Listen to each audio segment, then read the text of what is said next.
reach into the fridge and grab the last Sprite. Then when I finally get nice and cozy on the couch, I hear it. My mother's voice calling me into the kitchen.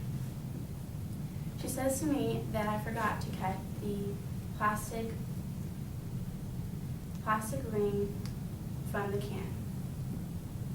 Now, this never occurred to me why this was necessary, but now I was curious. My mom said that it was necessary to cut the plastic because it could protect the animals. It could harm the animals if not cut. In 1993, Peanut, a small waisted turtle, was found with a plastic ring wrapped around her stomach. The plastic ring was caused when she was younger. She swam into a plastic ring and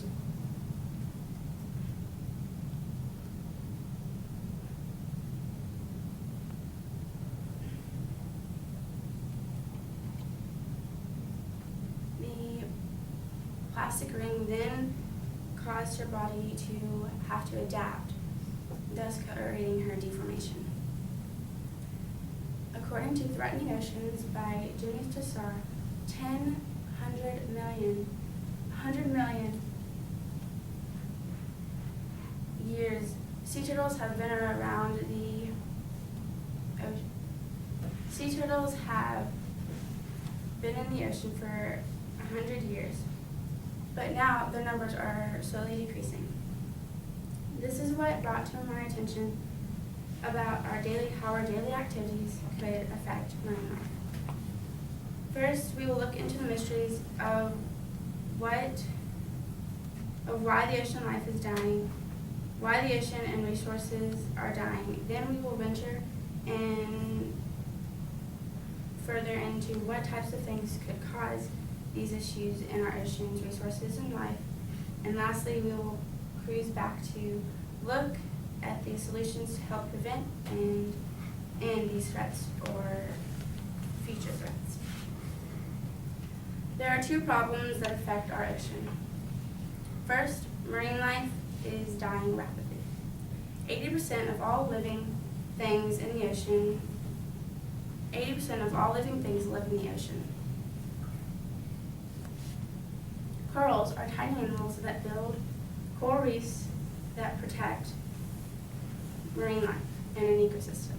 In an ecosystem, everything can be affected. A change in the natural balance of sea life can cause a change in the food chain. A change in the food chain can be caused by pollution.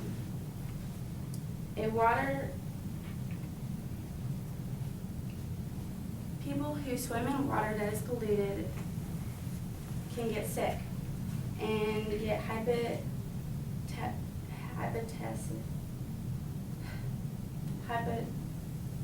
A, which is a virus that infects the liver.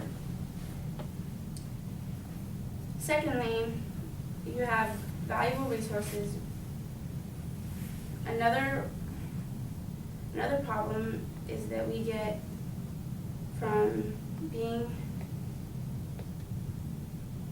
Another problem is that our valuable resources are being used up. Vital things, we get many vital things from the big blue, like pearls and minerals that are used for selling of gifts. Seafood is good for the health and nutrients. 16% of the global population depends on getting their main protein from the fish. Oil is another major resource that helps the gasoline for types of different transportations like boats and cars. The ocean is also a big part of our means of transportation, which means it helps us allow export and import. In fact, 90% of the global commerce is moved by ships, this allowing more people to import and export items. Lastly, the fishing industry links about 350 million people to the oceans globally. If that fails, then the livelihood of the 350 million people could be affected. Now that we've covered the issues and now you know what you could lose when you don't protect the oceans, let's look at the main causes. First, 80% of the ocean's population comes from land-based activities. When people dump trash, sewage, and industrial waste into the sea, natural imbalance threatens the food chain. However, plastic is the most damaging and most frequently found type of trash floating in the ocean. Another form of pollution is sewage. This comes from toilets, sinks, and appliances, and it goes directly into the ocean. It carries harmful bacteria, viruses, and chemicals that can hurt the wildlife.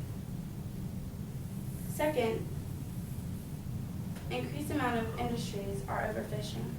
They use a type of net called drift nets.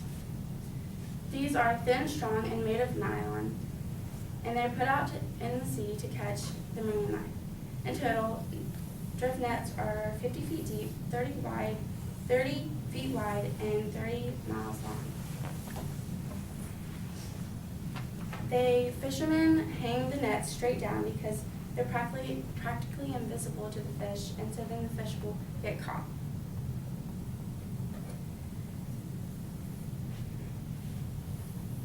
Drift nets that break away and are carried away by the current are called ghost nets.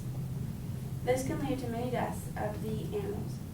30,000 whales and dolphins are killed each year because of this. In 2050, it is predicted that the fisheries will collapse because of how wasteful humans are. Now that you know more about what starts these issues, we can take a look into how we can fix the problems. A few solutions. There are many solutions. 64% of the ocean is considered to be at high seas. High seas is open waters in the ocean beyond the limits of territorial jurisdiction. This means that no specific laws can control the amount of waste in fishing. Governments can work together to give an onsite on high seas and start studying to determine rules and the jurisdiction of the ocean. On a personal level, you can write to the U.S. legislature to make them aware of the problem. The United States can make a worldwide organization to help get people involved in ocean-friendly organizations.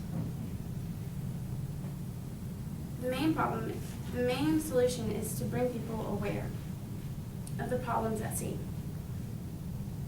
You can also use less plastic and start recycling.